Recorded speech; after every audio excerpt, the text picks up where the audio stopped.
Lehenik eta behin ni uste balorazio baikorra egin behar da beharrez, bai herri ikuspegitik, eta nola ez baita ere Donostiaren ikuspegitik.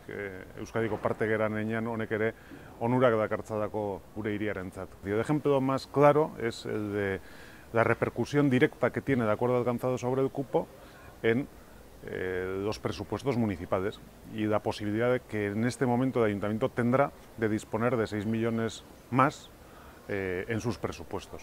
Proiektu zehatzei dagokionean, azpimarratu beharrekoak azpiegiturai dagozkionak. Abiadura handiko trenaren proiektuak Donostiarentzat daukan garrantzia ikusita, bai adanik honetan aurrera pausoak eman ahal izatea eta gainera data zehatzekin eta konpromiso zehatzekin hori noiz ailegatuko dan jakitea hiriarentzat oso importantea den gauza da.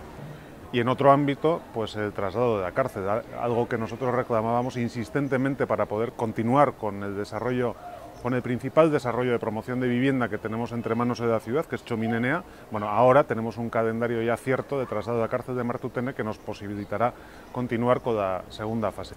Eta azkenik banoda ez, aipatu gure hirian dauden proiektu zehatzetan, zinemaldia da, 15aldia da, edo Arantzadik egiten duen lana da, edo baita ere Matia Fundazioa daukan proiektuak direla, guzti horietan diru laguntza horiek jasoa izateak, proiektu berri horiek aurrera egitea, edo indar gehiagoz aurrera egiteak ahalbidetuko duela. Eta alde horretatikan berriro diot, hiriaren ikuspegitik akordioak onurak ekarri ditu, bereziki onurak.